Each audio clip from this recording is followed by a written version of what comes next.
যুবশ্রী প্রকল্পে নিয়োগের দাবিতে পূর্ব মেদিনীপুর জেলা তমলুকে বিক্ষোভ ও ডেপুটেশন প্রদান করা হয়। প্রায় 4 শতাধিক যুবশ্রী প্রকল্পের কর্মী প্রার্থীরা মিছিল করে এসে জেলা শাসকের কাছে ডেপুটেশন প্রদান করে। পশ্চিমবঙ্গের যুবশ্রী এমপ্লয়মেন্ট ব্যাংক কর্মপ্রার্থী সংগঠনের সদস্য চন্দন কুমার দাস বলেন, দীর্ঘ 7 বছর ধরে যুবশ্রী প্রকল্পে কেউ চাকরি পায়নি, তাই আমরা এই সংগঠন তৈরি করে প্রত্যেকটি জেলায় ডেপুটেশন প্রদান করছি। এর পাশাপাশি তিনি বলেন, যেভাবে দিদির পুলিশ রাষ্ট্রশক্তিকে ব্যবহার করে আমাদের ওপর লাঠি ব্যবহার করছে, এইভাবে আমাদের আন্দোলনকে দমন করতে পারবে না। প্রয়োজনে আমরা পুলিশের বুলেটের সামনে দাঁড়াবো। সংগঠনের মূলত দাবি ছিল 1. প্রতিশ্রুতি অনুযায়ী ভাতা নয়, চাকরি চাই। 2. দ্রব্যমূল্য অনুযায়ী ভাতা বৃদ্ধি করতে হবে। 3. যোগ্যতা অনুযায়ী গ্রুপ সি ও গ্রুপ ডি পদে নিয়োগ করতে হবে। 4. বন্ধ ভাতা চালু করতে হবে। পশ্চিমবঙ্গ যুবশ্রী এমপ্লয়মেন্ট ব্যাংক কর্মপ্রার্থী সমিতি জিন্দাবাদ। ভাতা নয়, সমস্ত যুবশ্রীদের অবিলম্বে চাকরির ব্যবস্থা করতে হবে। 2013 সাল থেকে এখনো পর্যন্ত একটাও চাকরির ব্যবস্থা হলো না কেন?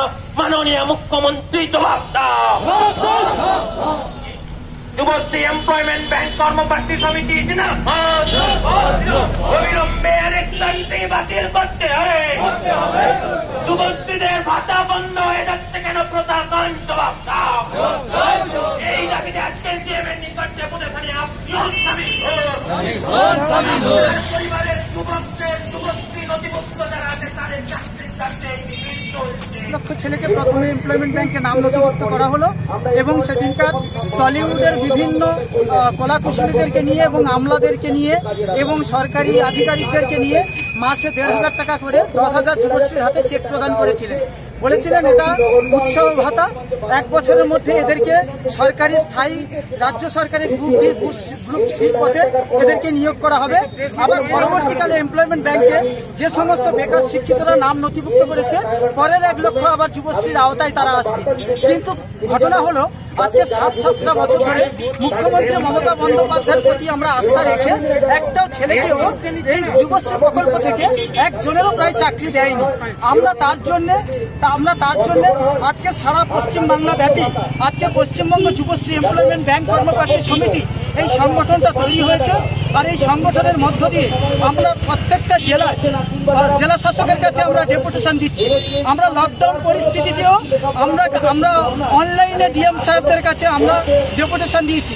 এর আগে আমরা 24শে September Paschimbanga Yuvashree employment bank কর্মপ্রার্থী সমিতির পক্ষ থেকে আমরা নবান্ন অভিযান করেছি। কিছুদিন আগে ওটা সম্ভবত চন্দ্রকান্ত কত তারিখ 24শে সেপ্টেম্বর, গত 24শে সেপ্টেম্বর আমরা মলয় ঘটক বাবুর কাছে আমরা ডেপুটেশন দিয়েছিলাম। মলয় ঘটক বাবু আমাদেরকে আশ্বস্ত করেছিলেন, বলেছিলেন আমি সিএম এর কাছে সেই ব্যাপারটা তুলে ধরবো। আজ পর্যন্ত জানি না, আমরা পুরো অন্ধকারে রয়েছি। আজকে আমরা প্রত্যেকটা বাবা মার পড়াশোনার খরচা করে পড়াশোনা করেছি এই লকডাউন পরিস্থিতিতে এবং কর্মসংস্থান নেই। শিক্ষিত হয়ে আমরা শুধু কাজের দাবিতে প্রতিটা সরকারি দ্বারে দ্বারে আমরা ঘুরে বেড়াচ্ছি।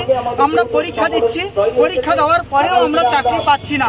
তো মাননীয় মমতা বন্দ্যোপাধ্যায়ের কাছে আমরা যুবশ্রী প্রকল্প থেকে আমাদের করজোড়ে অনুরোধ, আমাদের এই দুঃখ দুর্দশাটা নিবারণ করে যাতে এই 1 লক্ষ ছেলে মেয়ের মুখে দুবেলা দুমুঠো ভাত তুলে দিতে পারে। আমরা যাতে আর্থিক সচ্ছল হয়ে বৃদ্ধ বাবা মাকে আমাদের সন্তান হয়ে তার কর্তব্য পালন করতে পারি, তার সেই ব্যবস্থা করলে আমরা ওনাকে অনেক ধন্যবাদ জানাবো। কতজন ডেপুটেশন দিচ্ছেন?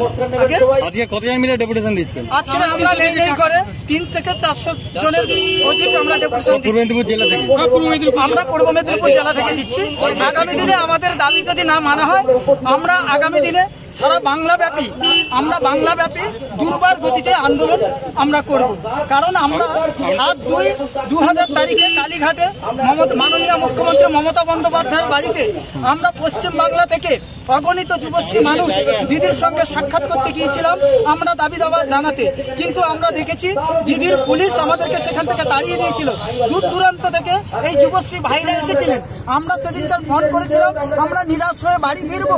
সারা বাংলা থেকে মানুষ মানুষ সেদিনকার কিন্তু আমরা বিধানসভা ভবনে গেটের কাছে আমরা আন্দোলন করেছিলাম পশ্চিমবঙ্গ যুবশ্রী এমপ্লয়মেন্ট ব্যাংক কর্মপ্রার্থী সমিতি। দেখলাম আমাদের সরকারের রাষ্ট্রশক্তি পুলিশ দিয়ে আমাদের চন্দ্রকান্ত কুইলা মহাশয় আছে আমাদের মতো নেতৃত্বকে লালবাজারে গ্রেপ্তার করে রেখেছিল। তো আমরা মনে করি যদি লড়াই করে পুলিশের বুলেটের সামনেও যদি আমাদের দাঁড়াতে হয়, আমরা মনে করি আমরা লড়াই আন্দোলন করতে গিয়ে আমাদের যদি পুলিশের গুলির সামনেও দাঁড়াতে হয় আমরা দাঁড়াতে প্রস্তুত। তার কারণ আমাদের আজকে দেওয়ালে পিঠ থেকে গেছে, আমরা এইভাবে বাঁচার থেকে আমাদের মরা অনেক ভালো আমরা মনে করি। আমার নাম চন্দন কুমার দাস, পশ্চিমবঙ্গ যুবশ্রী এমপ্লয়মেন্ট ব্যাংক কর্মপ্রার্থী সমিতির একজন সদস্য।